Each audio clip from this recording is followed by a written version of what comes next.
kalau dia berada di lingkungan yang nggak nyaman, nggak satu frekuensi dengan dia nggak istilahnya nggak terbuka, nggak bisa bebas gitu, menguapkan ekspresi kelucuannya. Jadi dia bisa lucu kalau dia berada di satu frekuensi yang menurut lingkungannya itu baik, seperti itu.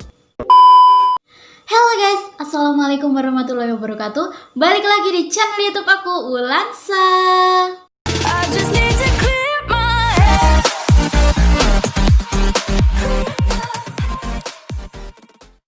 Oke guys, sebelumnya aku ucapkan terima kasih buat kalian yang sudah klik video ini. Nah, sebelum kita lanjut ke videonya, jangan lupa untuk subscribe dulu. Dan jangan lupa dinyalain lonceng notifikasinya supaya kalau aku update video baru kalian tahu. Jangan lupa juga di like, komen, dan share ke seluruh sosial media kalian. Oke guys, gak usah lama-lama lagi, seperti yang udah ada di thumbnail ya. Kita akan membicarakan tentang kupas tuntas kepribadian introvert. Nah, ini cocok buat kalian yang kepribadiannya introvert ya tentunya. Tapi jangan khawatir, buat kalian yang belum tahu kepribadian kalian itu apa, aku udah siapin link di deskripsi ya, kalian tinggal klik. Itu adalah salah satu tes psikologi dari MBTI untuk mengetahui apa sih kepribadian kalian. Nah, di situ juga nanti kalian akan tahu hasilnya, kalian itu apa, ekstrovert, introvert, atau apapun itu. Nah, itu bisa jadi tolak ukur buat kalian. Setelah kalian klik link di deskripsi, kalian akan mengetahui hasilnya kan. Nah, kalian bisa lanjut tonton video ini. Buat kalian yang introvert tentunya ini cocok banget ya. Tapi buat kalian yang ekstrovert, mungkin next aku akan buat konten kupas tuntas kepribadian ekstrovert. Oke? Jadi jangan kemana-mana, pokoknya jangan skip dulu video ini. Pokoknya stay tune terus, bukan stay tune. Pokoknya tonton terus sampai habis, oke? Oke guys, gak usah lama-lama lagi, kita langsung aja ke kupas tuntas kepribadian introvert. Nah, sebelum kita melangkah lebih jauh, aku mau koreksi dulu. Kemarin aku dikoreksi sama teman aku, ternyata Pak Jang kemarin yang aku sebutin dari Swiss kemarin, Carl Gustav Jang. Itu mau nih, Carl Gustav Jang atau bisa dikenal Cigi Jang. Nah, biasanya dipanggil Pak Jang ya. Itu bacanya bukan Pak Jang, tapi Pak Yung ya. Jadi kita akan kupas tuntas itu melalui teori Pak Yung.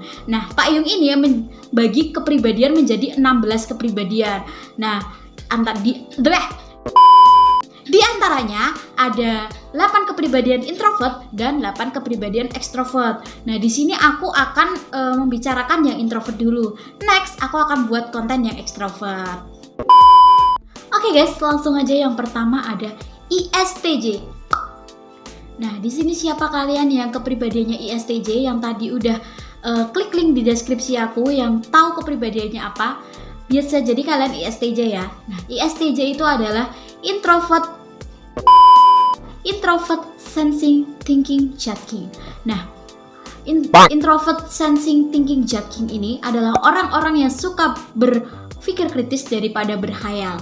Jadi orang-orang ISTJ ini nggak seneng ya berhayal, berandai-andai gitu, nggak suka. Pokoknya dia tuh mampu berpikir kritis, bertindak saat ini juga, atau nggak sama sekali. Daripada waktunya dihabisin untuk berhayal yang nggak penting. Seperti itu. Mungkin ada yang salah, ada yang mau koreksi, bisa komen di bawah. Nah, orang ISTJ ini dikenal sangat pendiam, tetapi dia sangat teliti dan detail terhadap sesuatu hal. Nah, biasanya orang ISTJ kalau udah mengucapkan sesuatu, dia akan bertanggung jawab terhadap ucapannya. Jadi anti deh, pokoknya ingkar-ingkar janji gitu. Jadi orang ISTJ itu kalau udah bilang iya, ya bakal iya gitu. Kalau udah bilang besok, ya bakal beneran besok. Jadi nggak mungkin orang ISTJ itu belenjani gitu ya, atau ingkar janji gitu. Terus orang ISTJ itu terkenal biasanya sebagai sosok pemimpin. Karena gimana ya, dia tuh mampu bertanggung jawab terhadap sesuatu yang realistis. Dia mampu berpikir kritis, dia mampu menjaga omongannya, menjaga ucapannya. Jadi dia sangat cocok banget dijadikan pemimpin. Terus orang ISTJ itu kalau menghadapi masalah menggunakan logika, bukan perasaan. Tapi nggak juga, bukan maksudnya dia nggak punya perasaan ya. Dia tetap punya perasaan, tapi dia lebih mementingkan logikanya daripada perasaannya. Jadi ibaratnya logikanya gini loh, oh tapi perasaanku gini, bukan gitu. Itu bukan orang ISTJ banget. Jadi orang ISTJ itu selalu mengandalkan logikanya untuk menghadapi sesuatu masalah demi memecahkan suatu masalah. Kebanyakan orang ISTJ itu tidak suka bercanda juga. Karena apa ya? Orang ISTJ cenderung kaku. Tapi nggak juga. Kalau dia udah kenal baik dan dia ternyata berada di satu frekuensi yang baik dengan kepribadiannya, dia akan sangat lucu. Nggak, ya gimana ya? Dia akan sangat lucu karena dia itu merasa udah nyaman gitu dengan frekuensi yang dia hadapi. Jadi dia nggak segan untuk bercanda. Tapi kalau dia berada di lingkungan yang nggak nyaman, nggak satu frekuensi dengan dia nggak istilahnya nggak terbuka, nggak bisa bebas gitu, menguapkan ekspresi kelucuannya. Jadi dia bisa lucu kalau dia berada di satu frekuensi yang menurut lingkungannya itu baik, seperti itu. Nah, selanjutnya ada ISFJ. Nah, orang ISFJ ini ibarat seperti matahari pagi yang digambarkan seperti manusia. Ibarat seperti matahari pagi yang berwujud manusia. Kenapa demikian? Karena orang ISFJ ini cenderung orang-orangnya itu sangat bersemangat, berintegritas, dan ceria. Nah, orang ISFJ ini kebanyakan adalah orang-orang yang sangat baik karena dia mau berkorban demi kebahagiaan orang lain daripada dirinya. Jadi cenderung orang ISFJ ini biasa tersakiti atau ya biasa rela tersakiti demi kebahagiaan orang lain gitu. Dalam menjalani suatu hubungan, orang ISFJ ini cenderung rela mengorbankan apapun demi pasangannya supaya pasangannya terlihat bahagia.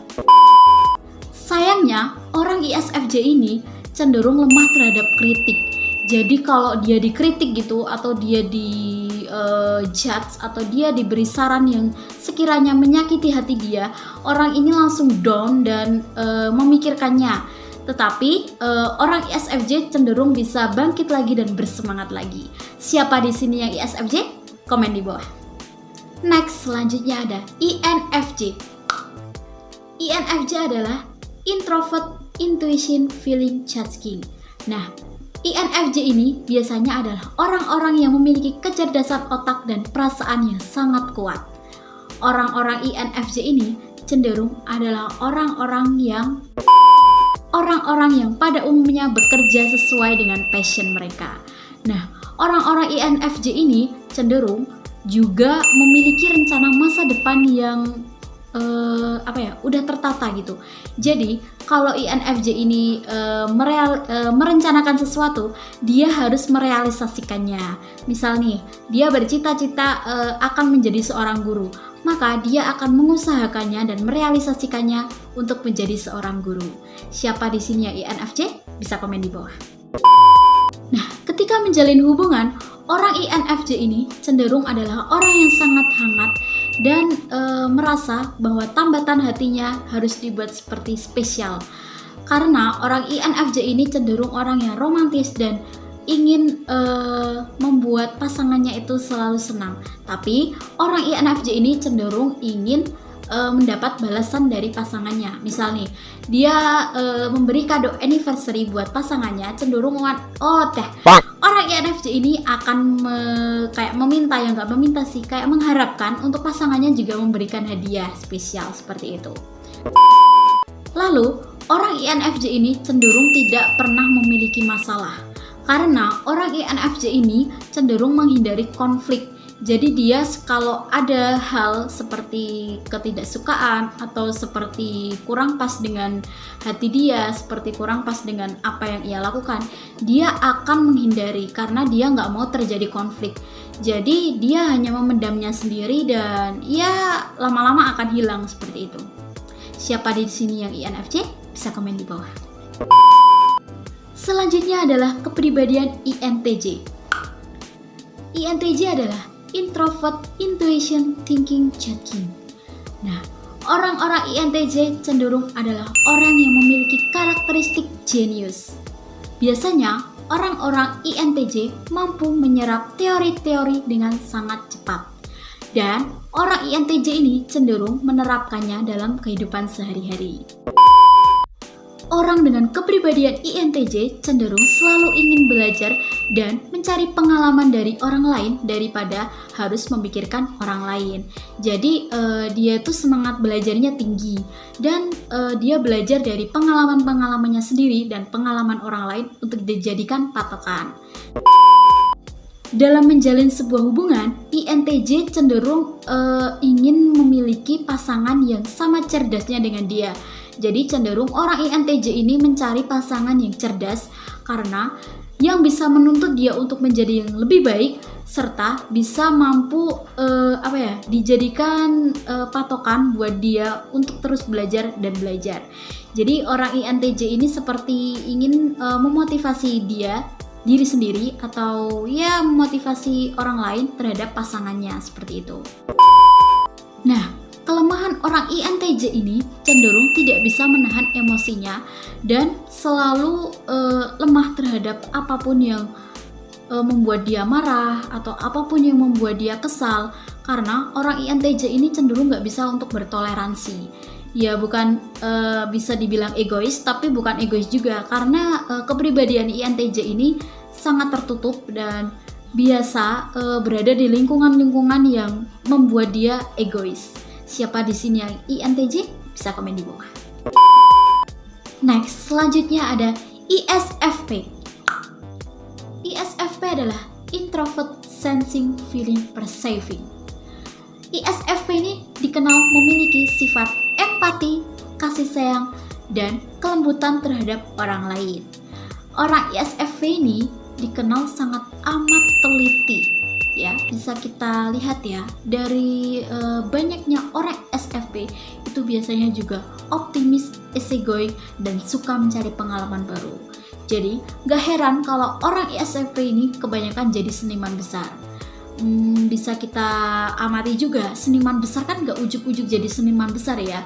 Mereka harus belajar dari pengalaman baru, belajar dari hal-hal baru untuk mencapai apa yang dia inginkan. Nah, untuk hubungan asmara sendiri, orang ISFP ini cenderung orang yang menyukai kelembutan dan kasih sayang.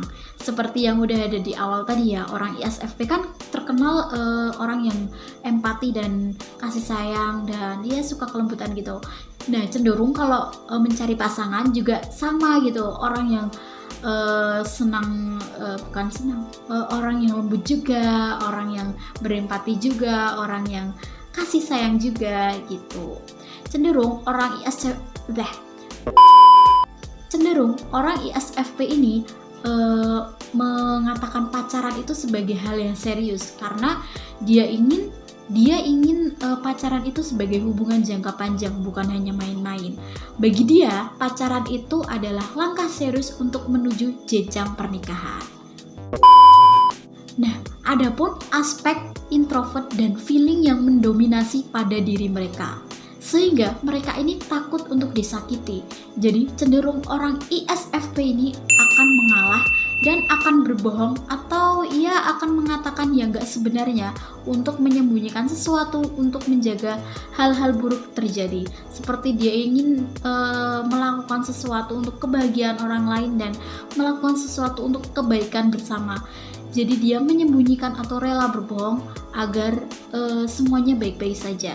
Maka dari itu, orang ISFP cenderung membohongi dirinya sendiri dan bicara nggak sesuai dengan hatinya. Siapa di sininya ISFP? Bisa komen di bawah. Next, yang terakhir adalah INTP. INTP adalah Introvert Intuition Thinking Perceiving. INTP adalah orang yang dikenal sebagai orang yang sangat kepo dan sangat ingin tahunya itu kuat sekali. Jadi gak heran kalau orang INTP ini suka banget stalking atau ya dia paham tentang berbagai hal dengan menyeluruh. Karena orang INTP ini selalu mengumpulkan data dan mencari tahunya terlebih dahulu, mengkajinya terlebih dahulu untuk bisa paham dengan menyeluruh juga. Jadi cenderung orang INTP ini mengotak-atiknya dulu agar dia mampu memahami segala sesuatunya tanpa ada kendala apapun. Jadi kalau ada yang mengganjal atau ada yang kurang pas, dia akan terus mencari tahu karena rasa ingin tahunya ini kuat sekali. Kepribadian INTP ini juga dikenal sebagai kepribadian yang sangat serius dalam menjalani hubungan. Dia juga nggak milih-milih dalam menjalani hubungan.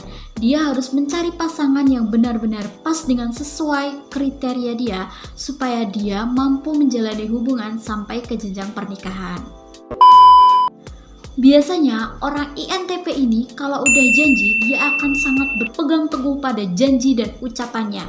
Dia akan berusaha untuk membuktikannya supaya dia dikenal sebagai orang yang tidak main-main gitu. Dia dikenal sebagai orang yang serius dan mampu berkomitmen dengan sungguh-sungguh. Dia juga gak banyak nuntut pasangannya, jadi dia sangat menerima apa adanya pasangannya. Dia sangat menghargai pasangannya, dia sangat memperlakukan baik pasangannya sesuai dengan apa yang ia butuhkan. Selanjutnya, adapun kelemahan INTP. INTP adalah bukan komunikator yang baik. Cenderung orang INTP ini sangat tertutup dan sulit berbicara. Kadang orang yang menjadi teman INTP ini akan kurang memahami kalau INTP itu berbicara, karena INTP itu kalau bicara sangat rumit dan hanya beberapa orang saja yang memahami. Maka nggak heran kalau orang INTP ini memiliki sedikit teman. Tapi bukan berarti orang INTP ini nggak mau berteman. Dia hanya memilih atau ya mungkin menyaring teman-teman yang mampu memahami dia dengan sangat baik. Siapa di sini yang INTP? Bisa komen di bawah. Oke guys, itu tadi adalah pemaparan tentang 8 kepribadian introvert. Terima kasih buat kalian yang udah meluangkan waktu buat nonton video aku. Jangan lupa di like, komen, dan subscribe supaya aku tambah semangat buat video lagi. Jangan lupa juga dinyalain lonceng notifikasinya supaya kalau aku update video baru kalian tahu. Kalau aku ada salah kata aku mohon maaf. Wassalamualaikum warahmatullahi wabarakatuh. See you next time.